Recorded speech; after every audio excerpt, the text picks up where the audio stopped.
Right,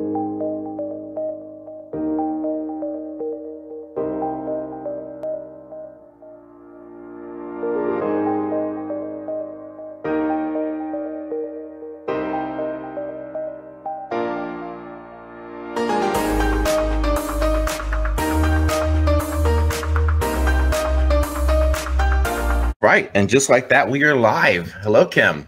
Hello. Gosh, it's been too long. Well, it's great to be back, everyone. This is Carlos, and with co-host Kim McCarthy, and we're here with another Speaking Bluntly podcast. It's our first 2020 new decade kickoff podcast. So hopefully we brought our A game today, Kim. Are you there? I can't hear you for some reason, Kim. Yeah, I think you froze up. Yeah, I think your video did freeze up. Let me see if you can, I'll message you on Facebook and see if you can rejoin, because I think you crashed. Let me send a quick message. This has happened before. You rejoin. Okay, I'm pretty sure that's what the issue is. And then we'll bring you back in. Yeah, so welcome everyone. Again, this is Carlos, and we're here with another Speaking Bluntly podcast.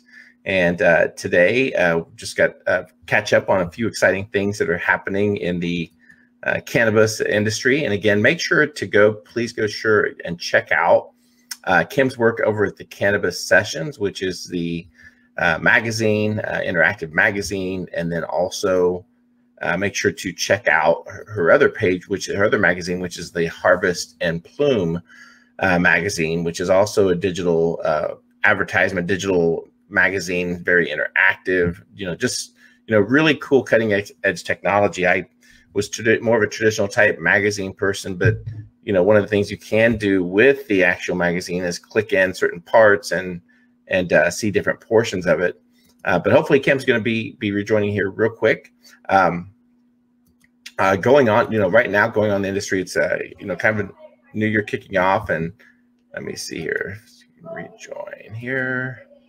Typing something with internet. Okay, she says Kim. So Kim is having some internet issues. No worries. She'll be rejoining here in just a moment. So let's just go through some recent news that's happening. I know at one time there had been a lot of excitement about national legalization, but more recently we have had news that comes out that says that unfortunately it doesn't look like in 2020 that there will be any type of national legislation. But what we did have, though, over the holidays, beginning January 1, I believe, was the state of Illinois did launch full, and I'm going to bring Kim back in right now. There you go. Welcome back, Kim.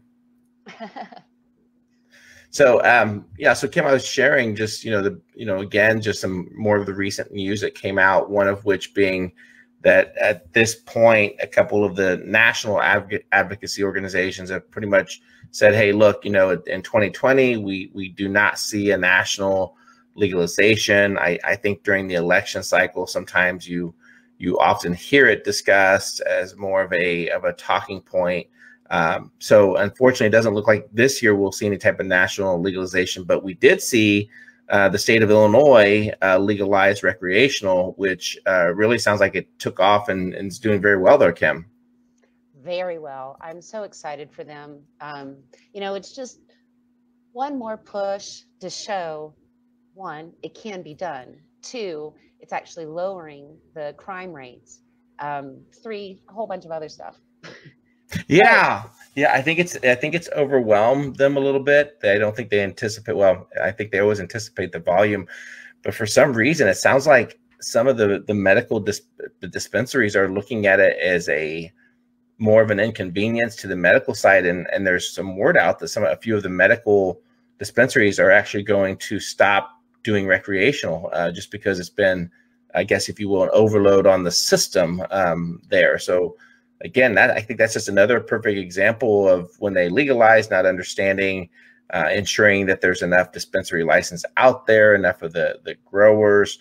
And unfortunately, our politicians and our elected leaders do not know enough about the launching of these industries. It's great that they pass the bills, that they legalize, but again, just, different states do things differently upon who's the actual. Is there going to be a new commission form for commission? Is it going to be the alcohol? There's certain states that vary, but we've seen this numerous times, so it doesn't surprise me that there's hiccups at the beginning in Illinois. But overall, still a big win for if you're an Illinois resident.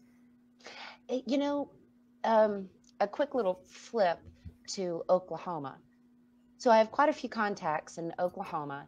And for those who aren't aware of Oklahoma things going on, first they had the state question 788. Mm-hmm. So everyone refers to it as SQ 788 or just 788. And that was legalizing for medical marijuana.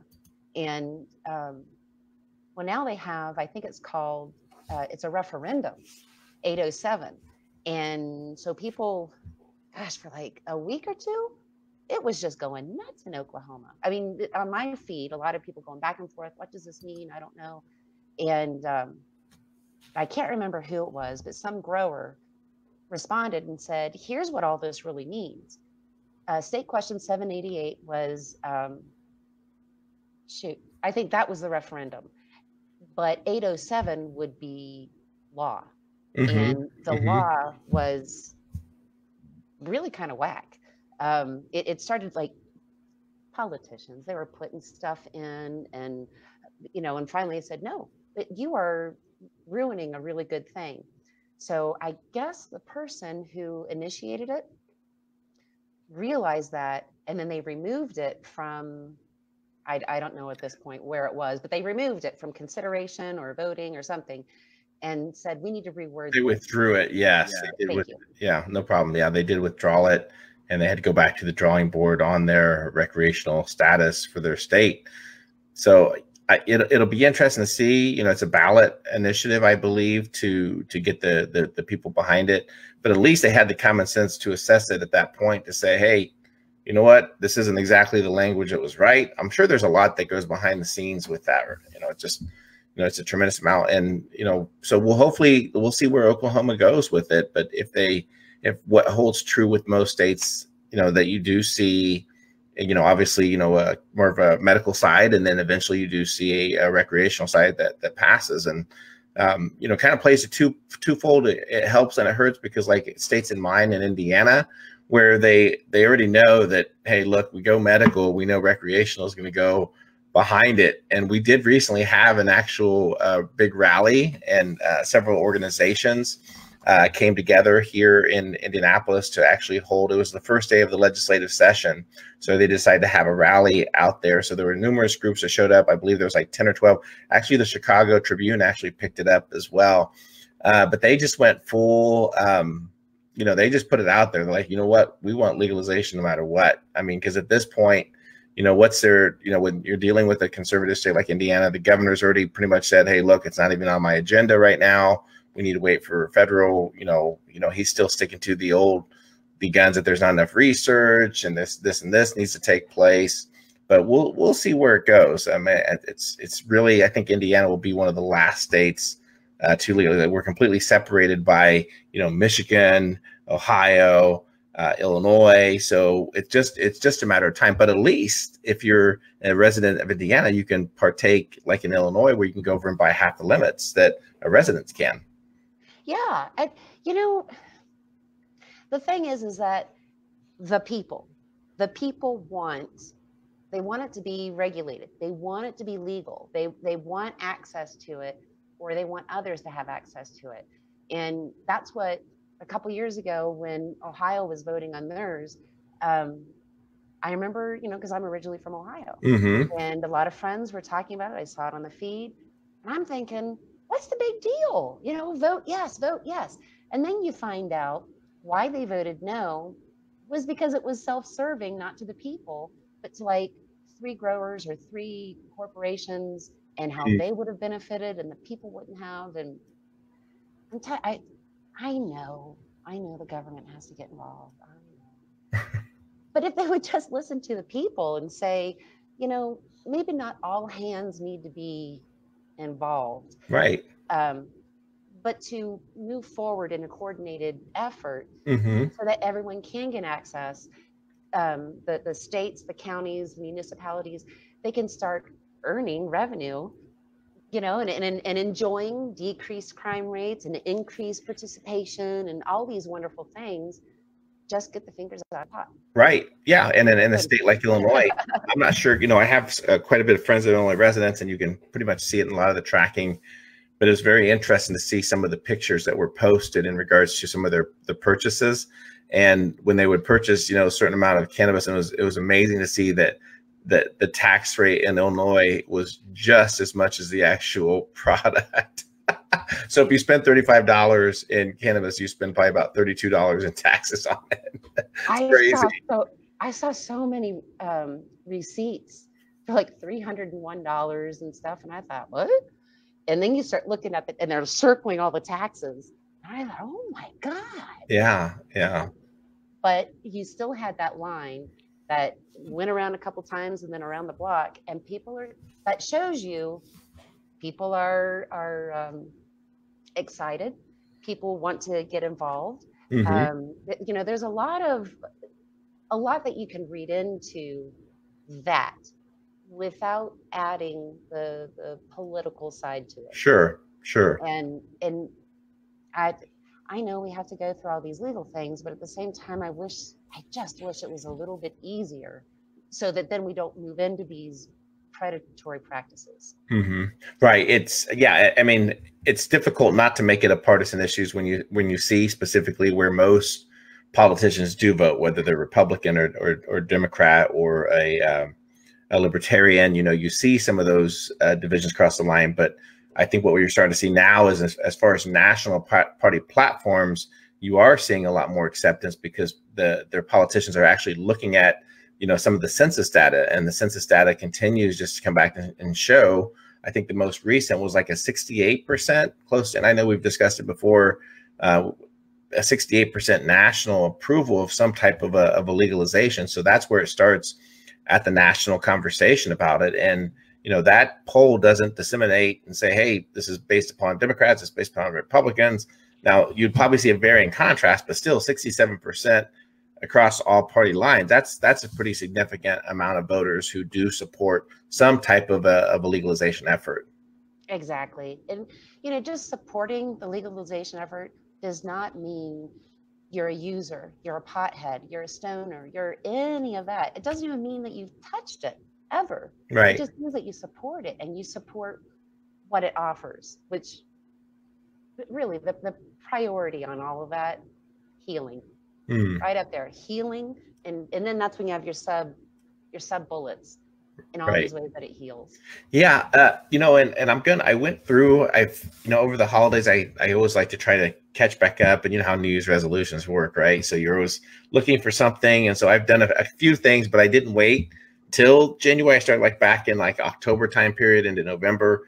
So I've been catching up on some really good audiobooks, and there's one in particular that talks specifically about cannabidiol, and in terms of the patent that the government has, and it breaks down some of the things that have occurred where the government has actually given a couple of companies. We've seen one, I can't remember what the actual name of the product is, but I think that there's some really good talking points that what I'd like to do is maybe put those together, share those with you. So maybe if not next week, maybe the following week, maybe to kind of go over those together and take a look at those and share that information, because there's some important things that are coming up in regards to, for example, the cannabidiol patent that the government has, that patent actually expires in 2021.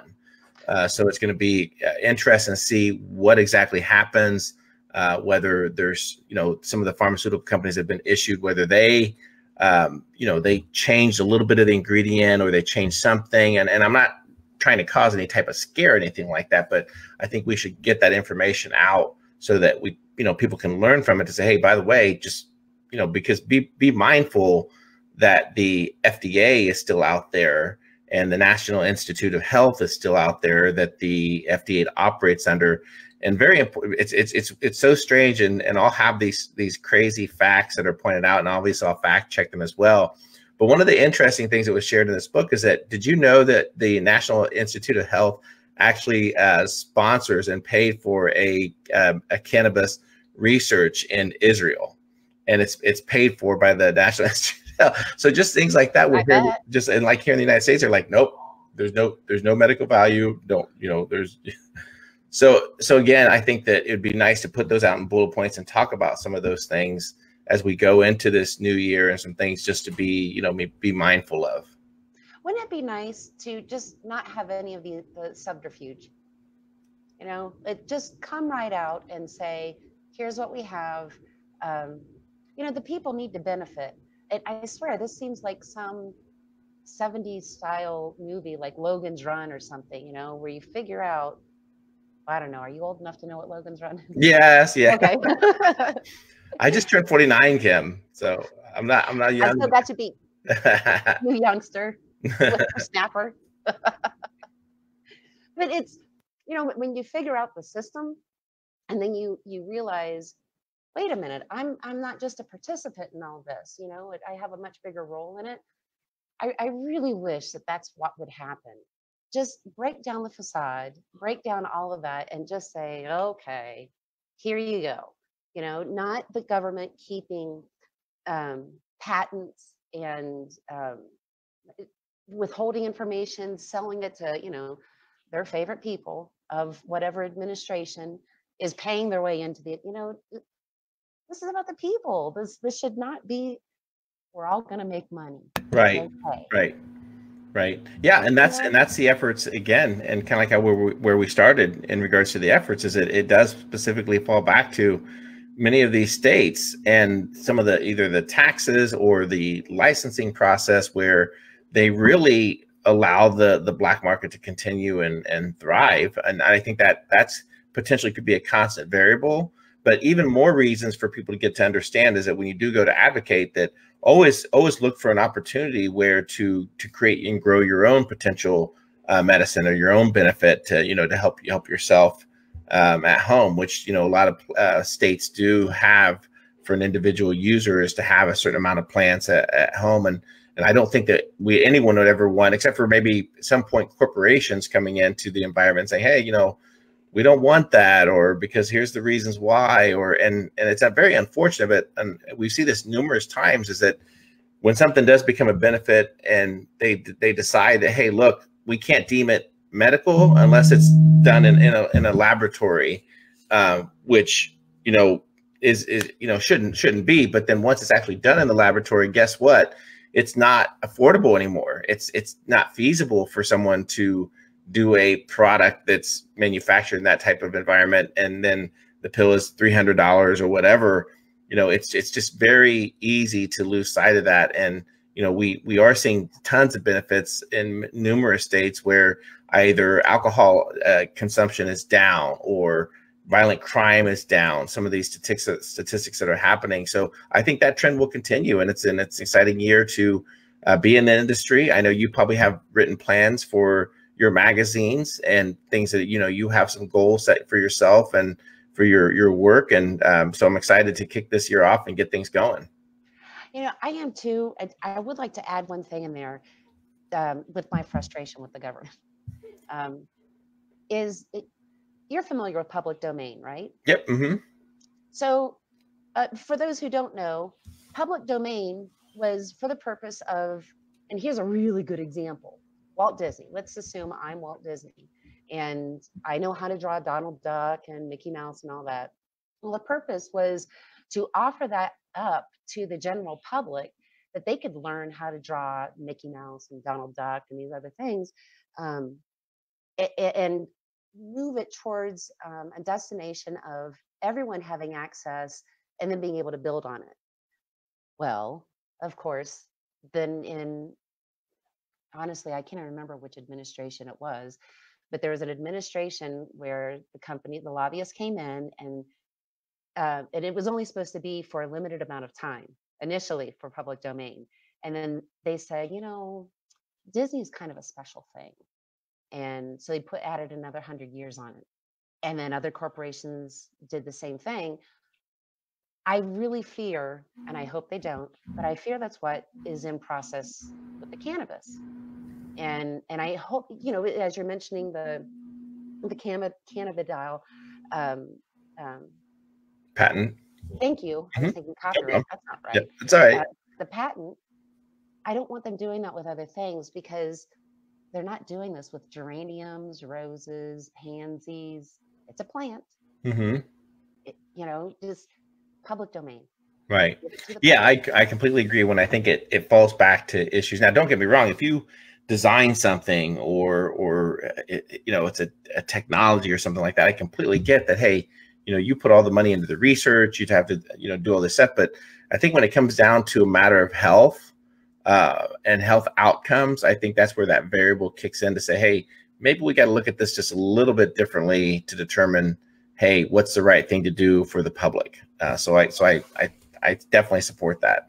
Yeah. So anyway, that's my throwing in. Yeah. So when what's new with the cannabis sessions and then Harvest and Plume? What any January or first quarter things that will our fans and our listeners can look forward to? Yes, today has been nothing but conference calls, and one of them, very excited about it. It's been in the works for I don't know, 4 months, and took a pause, and here we are again in the cannabis session. No, actually, in both of them, Nice. there's going to be a classified section, and it's sponsored by Chromatic Clouds, and Mhm. it'll be called Chromatic Classifieds, and it's uh, go into more detail at another time, but at least for now, um, we'll have a buy and a sell, and you can, if someone pays more to have their specific information in the classified, otherwise it'll go directly a click through, like most of everything in the magazine. Right. You'll click through over to Chromatic Clouds classifieds to match up those particular players, buyers and sellers. And I mean, it's huge. I have 3 million of biomass, Yeah. of distillate, and these are not your backyard um, croppers. Sure. No. No, well, that's very cool. I'm excited to see that. And whenever we had a little bit of our technologies, I did share with our listeners. I'm still very fascinated to go in and to see the digital interactive footprint of the magazines, because I've always been more of a traditional magazine type reader. You're walking through the magazine, stuff. Oh, I want to grab that one and read that, and it just takes on a whole new format. So I'm just wondering, like, how many other people have never experienced a digital magazine and that where it's interactive to click, to read through, for videos and all that. It really is a different experience. It is. And I think on the surface it looks like, and honestly, I'm not patting myself on the back or anything. You can if you I'm want, not. Kim. Well, um, but it's anyone could do a digital magazine. But this actually has adult learning theory embedded in the format, excuse me, and knowing what information to extrapolate and to share versus what needs to go through the click through, Mm. and knowing how adults learn, knowing the attention span of adults, because it's really bad, honestly. I mean, the truth is, People Magazine, this is the truth, and I'm sorry if I offend anyone. All of their articles are based on how long you're on the toilet, every single one of them. Gosh. And but if you think about it, that's kind of smart, Yeah. you Yeah. know. Uh-huh. Um, Mine isn't based on that, but um, but it does take into account that there are different types of learning aspects and how you receive the information and how you're going to retain it, and then the end result is that you have a bond between the viewer or reader and the brand, Hmm. and then that becomes really hard to break, as opposed to, oh look, Cosmo has a new, oh look. So there's more of a bonding effort through it, and um, it the minimum amount of pages is 32, and that's the perfect amount where people still want to continue scrolling through each page and each experience. And it can get bigger, but smaller than that, it doesn't have the impact. So we'll always have a minimum of 32 pages. And, you know, I have other things at minimum in terms of either articles or ads and how they're displayed. I think that's hilarious. Did you see that? Yeah, I did. That is funny. I got to tell you a little side joke. A friend of mine, he's a rock star. He's a musician, and he's the drum tech for Cat Scratch. It's Ted Nugent. He's the drum tech. Oh, okay. And anyway, he's a touring manager. He does a lot of stuff. But the game Guitar Hero, you're actually playing my friend. He's the one playing all that stuff. Ah. And then you're playing him. And so when he and I first became friends, we were in Arizona, and that's where Alice Cooper lives. Yep. And they have, you know, dinners and get-togethers all the time. And at that time, my kids were really young, and it's just been an ongoing joke. I said, you know, I'd really like a little mom's day out. Could you ask Alice Cooper to babysit for me? Just for 2 hours. So here we are like 10, 15 years later, and I'll still send him a little note saying, I need a mommy's night out. Is Alice available? Oh, that's and, funny. You know, it's always like, oh, God. I think it's hilarious. So when I saw this, I was like, Vincent! Yes, love it. Love it. That's hilarious. Yeah, Kim, why don't you go ahead and plug your sites for our listeners, just so that, I mean, I know we put them in the comments and the links, but go ahead and just share one more time so that way they make sure to bookmark, to like, and then more importantly, share as well. Yes, and 28 minutes went by so fast. That's because I miss you, sir. I know, right? Gosh, it's been 3 weeks at least. I know. So, okay, so social media, Harvest and Plume, at Harvest and Plume, and that's across the board, all social media.